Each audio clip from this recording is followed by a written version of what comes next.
Hello दोस्तों, राधे राधे। आज हम आपको सुनाने जा रहे हैं भाद्रपद शुक्ल एकादशी की पौराणिक कथा। युधिष्ठिर कहने लगे कि हे भगवान, भाद्रपद शुक्ल एकादशी का क्या नाम है, इसकी विधि तथा इसका महात्म्य कृपा करके कहिए।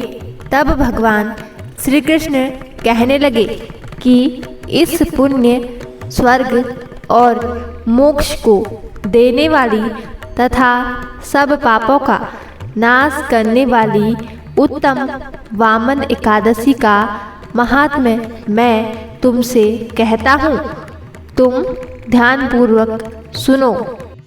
यह पद्मा परिवर्तिनी एकादशी जयंती एकादशी भी कहलाती है। इसका यज्ञ करने से वाजपेयी यज्ञ का फल मिलता है। पापियों के पाप नाश करने के लिए इससे बढ़कर कोई उपाय नहीं है। जो मनुष्य इस एकादशी के दिन मेरी वामन रूप की पूजा करता है, उससे तीनों लोक पूज्य होते हैं। अतः मोक्ष की इच्छा करने वाले मनुष्य इस व्रत को अवश्य करें। जो कमल नयन भगवान का कमल से पूजन करते हैं, वे अवश्य भगवान के समीप जाते हैं। जिसने भाद्रपद शुक्ल एकादशी को व्रत और पूजन किया, उसने ब्रह्मा विष्णु सहित तीनों लोकों का पूजन किया। अतः हरिवासर अर्थात एकादशी का व्रत अवश्य करना चाहिए। इस दिन भगवान करवट लेते हैं, इसलिए इसको परिवर्तिनी एकादशी भी कहते हैं। भगवान के वचन सुनकर युधिष्ठिर बोले कि भगवान, मुझे अति संदेह हो रहा है कि आप किस प्रकार सोते और करवट लेते हैं तथा किस तरह राजा बलि का बांधा और वामन रूप रख कर क्या क्या लीलाएं की। चातुर्मास के व्रत की क्या विधि है। क्या आपके शयन करने पर मनुष्य का क्या कर्तव्य है, सो आप मुझसे विस्तार से बताइए। श्री कृष्ण कहने लगे कि हे राजन, अब आप सब पापों को नष्ट करने वाली कथा का श्रवण करें। त्रेता युग में बाली नामक एक दैत्य था। वह मेरा परम भक्त था। विविध प्रकार के वेद सूक्तों से मेरा पूजन किया करता था और नित्य ही ब्राह्मणों का पूजन तथा यज्ञ के आयोजन करता था। लेकिन इंद्र से द्वेष के कारण उसने इंद्रलोक तथा सभी देवताओं को जीत लिया। इस कारण सभी देवता एकत्र होकर सोच विचार कर भगवान के पास गए। बृहस्पति सहित इंद्रादिक देवता प्रभु के निकट जाकर और नतमस्तक होकर वेद मंत्रों द्वारा भगवान का पूजन और स्तुति करने लगे। अतः मैंने वामन रूप धारण करके 5वां अवतार लिया और फिर अत्यंत तेजस्वी रूप से राजा बलि को जीत लिया।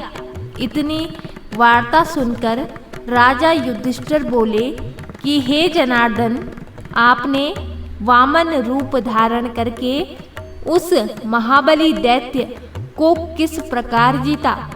श्री कृष्ण कहने लगे, मैंने वामन रूपधारी ब्रह्मचारी बलि से 3 पग भूमि की याचना करते हुए कहा, ये मुझको 3 लोक के समान है और हे राजन, यह तुमको अवश्य ही देनी होगी।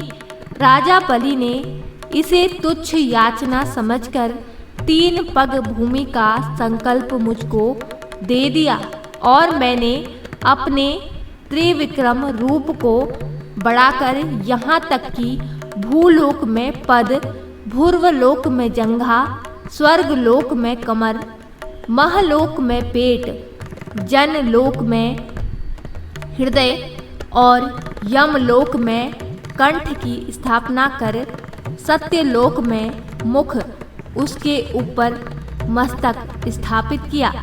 सूर्य, चंद्रमा आदि सब ग्रहगण, योग, नक्षत्र, इंद्रादिक देवता और शेष आदि सब नागगणों ने विविध प्रकार से वेद सूक्तों से प्रार्थना की। तब मैंने राजा बलि का हाथ पकड़कर कहा कि हे राजन, एक पद से पृथ्वी, दूसरे से स्वर्गलोक पूर्ण हो गए, अब तीसरा पग कहाँ रखूं? तब बलि ने अपना सिर झुका लिया और मैंने अपना पैर उसके मस्तक पर रख दिया, जिससे मेरा वह भक्त पाताल को चला गया। फिर उसकी विनती और नम्रता को देखकर मैंने कहा कि हे बलि, मैं सदैव तुम्हारे निकट ही रहूँगा। विरोचन पुत्र बलि से कहने पर भाद्रपद शुक्ल एकादशी के दिन बलि के आश्रम पर मेरी मूर्ति स्थापित हुई। इस प्रकार दूसरी क्षीर सागर में शेषनाग के पृष्ठ पर हुई। हे राजन, इस एकादशी को भगवान शयन करते हुए करवट लेते हैं, इसलिए तीनों लोकों के स्वामी भगवान विष्णु का उस दिन पूजन करना चाहिए। इस दिन तांबा, चांदी, चावल और दही का दान करना उचित है। रात्रि को जागरण अवश्य करना चाहिए।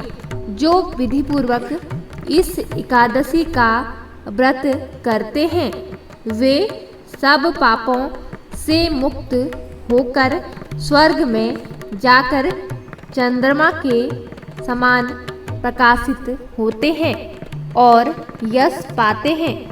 जो पापनाशक इस कथा को पढ़ते या सुनते हैं उनको 1000 अश्वमेघ यज्ञ का फल प्राप्त होता है। तो दोस्तों, आपको यह कथा कैसी लगी कमेंट करके ज़रूर बताइए और हमारे चैनल को सब्सक्राइब ज़रूर करें। धन्यवाद। जय माता दी।